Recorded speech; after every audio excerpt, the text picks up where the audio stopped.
Hello, and welcome back to the human side of project leadership, my conversation series with speakers from the Digital PM Summit 2026. Today, I am so excited. I'm joined by Maggie Lynn. Maggie's a senior producer at Threespot and someone I've actually had the pleasure of working with in a coaching capacity. So I've had the pleasure of watching how thoughtfully Maggie approaches her work. So I'm really excited to have her join the stage at the PM Summit this year. Maggie's session is called From Plan to Experience, Designing Delivery That Actually Works. Um, I think it's really a fresh way of thinking about project management, specifically in agencies. Well, maybe not as specific about agencies. We should talk about that. But looking at PM not as like a series of tasks and timelines, but more about kind of an experience that shapes clients and team members' feeling throughout a project. Is that right, Maggie?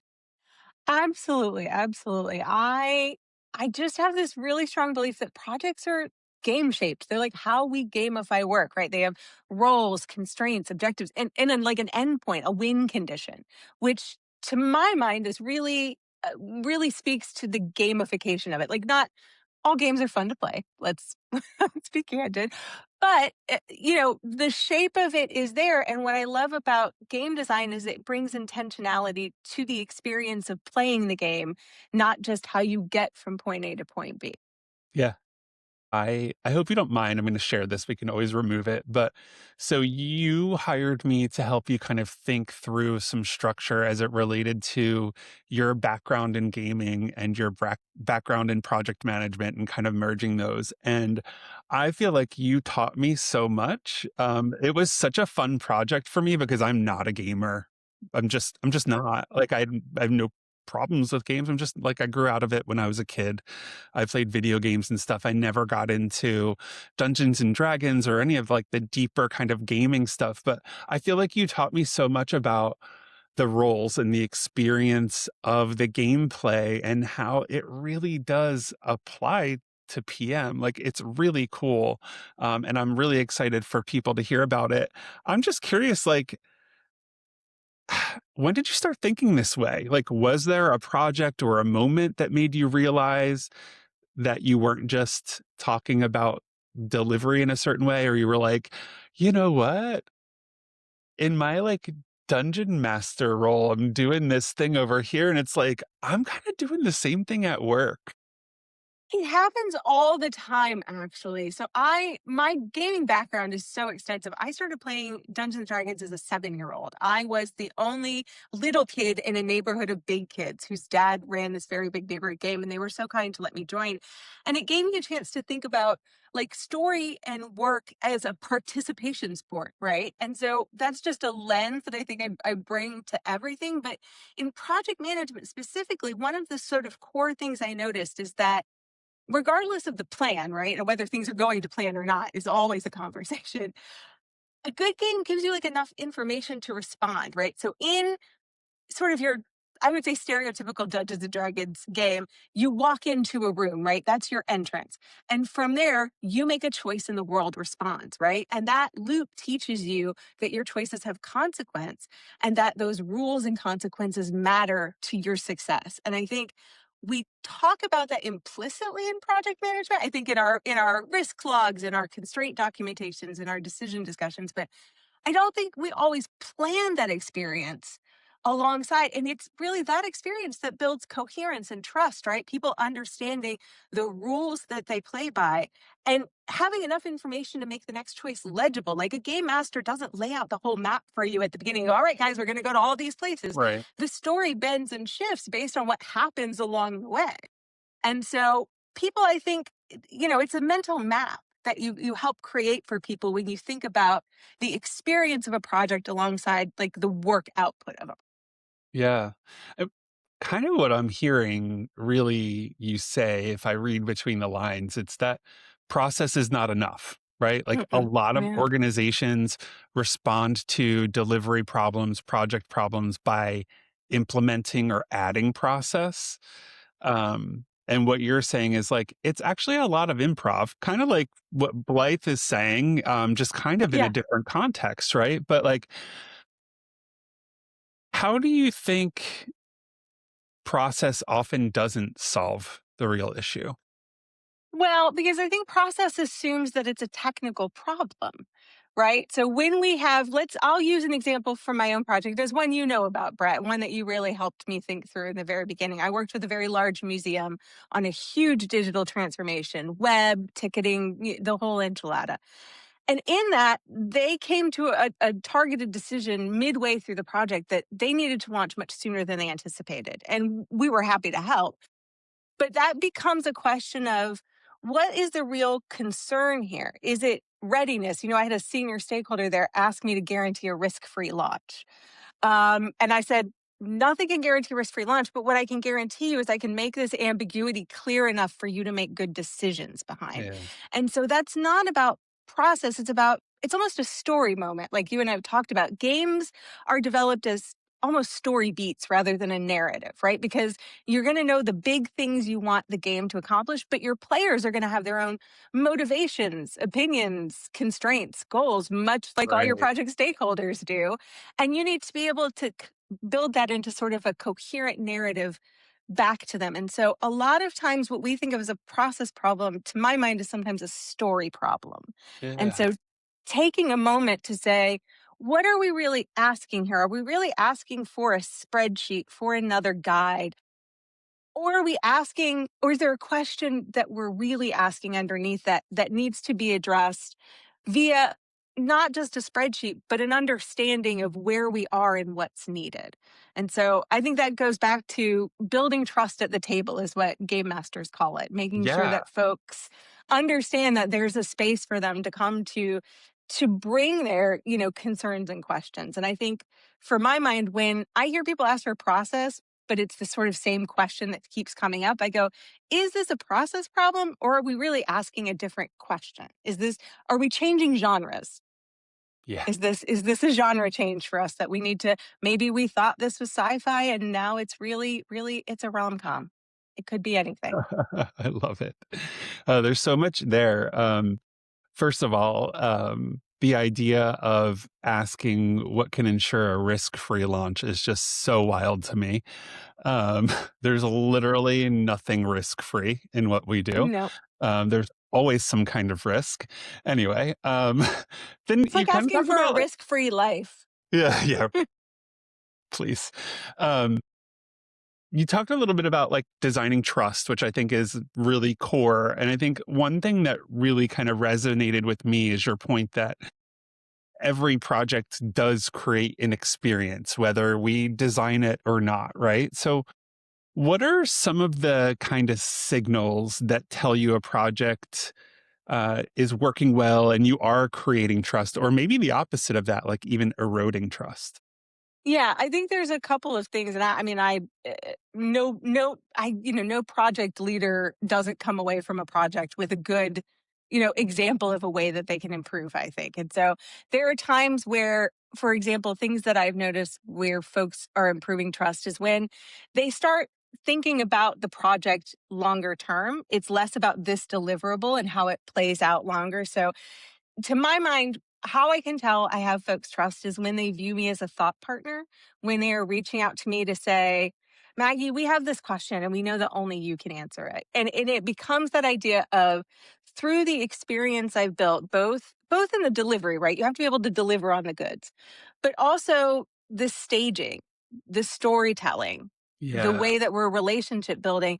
When that flows well, you can sort of feel it. It becomes almost like any good relationship. They start seeing a future together. They start, in putting you on their Christmas card list. You're the first person they think of when a new idea pops into their CEO's head. Where you can get trust erode is when you, I think, do a lot of tap dancing. And I think Bly's point is real. Improv is great. I do improv. I actually signed up for a stand-up comedy course that's starting in Sweet. September. I want to I'm do that very too. excited for That's that. cool. Yeah. Um, but you have to be able to then come back with a real answer. And if folks are chasing you, or if you're not hearing the question behind the question, that's when people start to go, well, maybe they don't, maybe they aren't the right partner for this. Like maybe they aren't, maybe this isn't the fit that we thought it was. And I don't think that's revolutionary, but the layer that I think experience design brings is thinking about those moments alongside building your project plan, right? Where in this process do I know clients typically struggle? Where do I see stakeholders lose trust? How can I build in the Yeah. right process, the right narrative alongside the plan to preemptively think through how are people going to feel back of the stage and front of the stage, right? As we move through this together and come to our endpoint. And Yeah. so I think that that's the game design piece that I just find really it's fun for me. I love to think about how I can make my UX team's life better or how I can incorporate a storytelling beat that will help a client really understand a trade-off in a decision. Like that for me is the exciting part of relationship building and where my curiosity like leans in like how I hear the question you're asking, but it doesn't sound like what you really want to know. How can I learn better because a lot of project problems aren't really technical ones. There's not Right. really a yes or a no. They're adaptive. Sometimes we don't even agree on the right question. I am Right. currently drafting a 12 section, 63-page memo because we don't agree on the right question. So sometimes it takes a lot of storytelling for people to get on the same page. And Yeah. I think skipping that and assuming that people can understand or follow you because you have a plan is where you can miss signals. Not even just, the signals are bad, but you can miss signals because you're not necessarily looking for it. Yeah. I'm just thinking about I was in a client onboarding call today, and I love those calls because it is the first time you get to introduce yourself, set some boundaries and expectations, but also set the tone for a project and set the tone for the relationship and the overall experience. Like, I feel like that is such a good way to make a client feel confident in their decision to hire your agency. Um, from your perspective, like, aside from that onboarding, like, what are things from a client's perspective that make them feel like the project is going well before the final launch or deliverable? Yeah, I think truly seeing how they are being heard and seeing that reflected in the work and reflected back to them is the most important thing.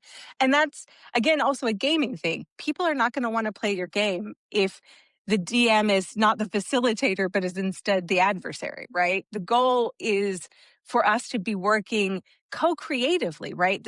That's the thing. I think we talk a lot about projects as collaborative work, but I maintain that, like all good games, Dungeons and Dragons, live action role playing, Ren Fairs, which are also some of my favorite games to play. There is, it's not. Hold on, I'm going to start over. I got really excited about Ren Fairs and lost my thread. I was like, oh, Ren Fairs. That's so I forgot about those. Um, I just really like games. It truly is my passion. But I do think to wind back to where I was, I think when clients can hear and see themselves, much like players in a game, we talk about projects as collaborative, but they're co-creative, right? It's not simply the agency team or the client team driving the work. It is a blending of expertise and judgment, goals and business understanding on the other. And that leads you to a final product that is really like, if you do it well, is like your players defeat the big bad, right? These are your players, and the big bad is all of the challenges of the project. And so, in thinking of it as co creative and thinking as a game, that allows you to celebrate that not just as a project endpoint, but as a big win. We did it. This is Yeah, a big moment. And if you think of it as a story, it's not the end, it's just the setting up for your next chapter. yeah. I think the point that you make, about co-creation and not being the adversary is so important because I think and listen, sometimes you just get a challenging client where they're not meant for the style of collaboration and co-creation that you're hoping for. And that might change your approach to things, right? But I really do think it's like take your best shot. be yourself, get all of the expectations and boundaries on the table, and the story starts to write itself. And you get to kind of guide what happens next in that story to a degree, right? Absolutely. PMs are not authors by any means. We are narrators, right? Yeah. We are Yeah. here Yeah. at the top helping tell what our heroes are doing. And that is, to my mind, again, the role of a good game master or storyteller in any respect is not to tell the story on behalf of the players, but to help the players tell their best story. And so that is this sort of thing that like inspires me when we get a client who has a big challenge and is like, I don't know. I'm like, I do. I do. We're going to write this story together. And I do find treating it narratively, even in client outreach, for example, I don't send status emails with just a bunch of bullet points. I want you to know where we are, where your input's needed, what's coming up next, and how you can prep for it. That every client touch point can be a story. Hmm. Hmm. So you talk a little bit about meetings and updates and decisions as feedback loops. Um, just talk a little bit about that. Like, how do you think project managers should look differently or think differently about those kind of touch points?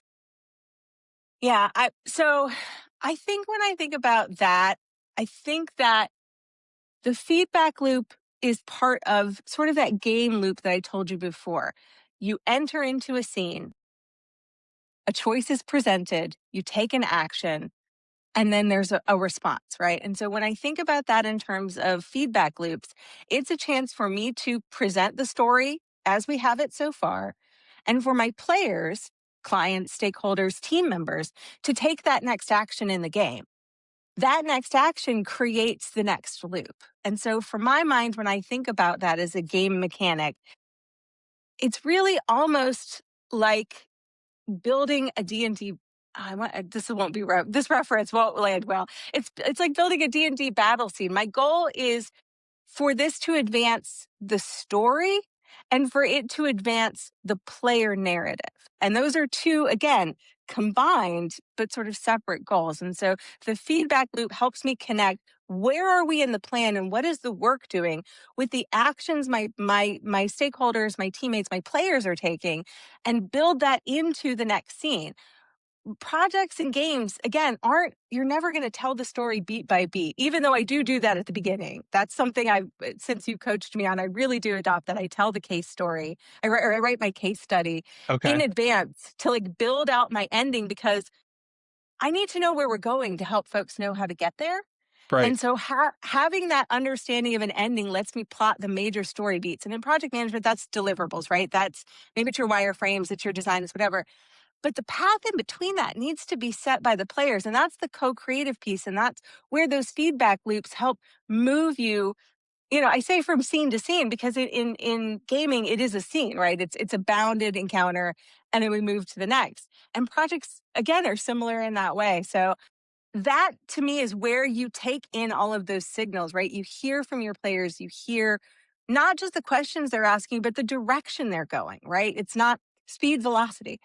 Um, and you take that into how do we move to the next milestone? How does that move us forward? What does that do to the path I thought we were going to take? And what does the path need to be now to still reach that same endpoint on time, in budget, with a product the client is happy with? Yeah. So I know a lot of project managers, and a lot of them on a daily basis are feeling like their projects are just chaos. Their daily in, day out is chaotic. What's one thing you think they could change this week or next week that would have more of an immediate impact to have them not feel chaotic? Because it feels like this process of course not not process, but I think this like framework or way of thinking, it doesn't avoid chaos, but I feel in some ways that it helps you to wrap your arms around it and feel more confident about it. I don't know if you agree with that, but that's kind of where I'm going with this. Yeah, no, I do agree. And I think project leaders have so much more design agency than I think they do. I think we all think, well, my agency or my organization does process this way and I have to use this tool. But outside of that, think about one thing you could do this week is think about all of your next meetings as a story moment. What's your opening chapter? What's Mm, your action point? What's the beats of the story? And start with where you need the meeting to end. Map it backward backwards. Yeah. and think about how you design that. Think not just about your own meeting points, but also who else is going to be there. What is it there? What's their story goal? Where are they going to intersect and how can you use that to help move that work forward? And even just doing that, you are designing an experience. You are creating a space to reach a specific goal and you are planning for the way that others are going to need to engage in a way that is going to make it clearer for them and help them understand what you're asking them to do, what decision point you need to take your work forward. Yeah. I love it. So let's wrap up. I have two more questions for you. Why this session? Like, what made you want to bring this topic to other project managers? What excites you about like what you're going to kind of teach them? I am really passionate about the power of game and story. And the reason I want to bring this is I think, AI is such a state of concern for folks. Every other LinkedIn HR article tells me AI will or won't take all of the project management jobs, and here's why. And I do think that AI can be useful, right? It's a good way to keep your game board set up, right? Your notes, it's a great pattern recognizer. Use it to help you recognize those patterns and signals. Hmm. But Hmm. where I think this work can be helpful is in building that part that AI just can't do. You can't automate human behavior or judgment. People have tried for forever and have yet to do it. But in this design, you're going to give yourself more control over the work and you're going to give yourself a less chaos. You're going to create that coherence, not just for your teams, but for yourself by putting in the sort of design thinking behind your project plan. And so that's what gets me excited about it is giving folks another tool in their toolkit and a way to elevate their work and to let AI do the things AI is good at while we focus on the things people are good at, which is creative leadership. Yeah. I love the idea of reminding project managers that they are creative also. Creative doesn't have to mean that you're sitting down and designing or drawing or painting something or writing a piece of music.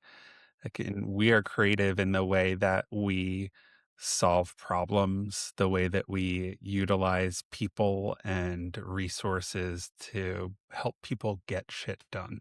Really, that's what it comes down to. 100%. My true mission in life is to build operating systems that help people do their best work. That is the thing that gets me out of bed. That is the thing that motivates me to do this work. And games are a way that do it make it coherent for people. They can understand when you give them a rule set and a game board, essentially, how to engage. And it frees them from worrying about the structures and systems. And so that's the other sort of back end benefit. It will help you get shit done because you will have built the right structures for what the folks need to do to move forward efficiently with coherence and trust. Yeah. Amazing. All right. My final question, and I'm going to put you on the spot here because we're sitting here talking about gaming. We're going to be meeting in person. Should we be having like some kind of gaming session the Yes, I first or want second to. night of the PM Summit? All right, we will Yes, make that let's do this. happen. So if you're a gamer, make yourself known if you're going to be there, and we'll figure out a place for Maggie to do her thing in Asheville. I think that will be really fun. I'm really excited. Actually, if people do reach out, tell me what kind of games you're interested in. I do board games. I've read Dungeons and Dragons. We could do a short session. I've run live action role playing, so we could all get up in costume and run around and be silly. There's so many games. Tell me your favorite games and let's do this. Love this. Okay, yeah, absolutely. We are 100% making this happen. Maggie, thank you so much. I love that this conversation reminds us that PM isn't just about getting work done. It's about how people experience the work that is being done. And you're a part of that. You're a huge part of that. I think that's something that every project manager or project leader can really relate to. So if you're joining us at the Digital PM Summit this October in Asheville, don't miss Maggie's session from plan to experience, design and delivery that actually works. I think you'll probably leave with a little bit of a different perspective on what great delivery looks and feels like. Maggie, again, thank you so much. Can't wait to see you and maybe even play some games in Asheville. So excited. I'm gonna get you at the gaming table, Brett. Awesome. That's my goal. I love it. All right. Have a good one. Thanks. You too. Bye.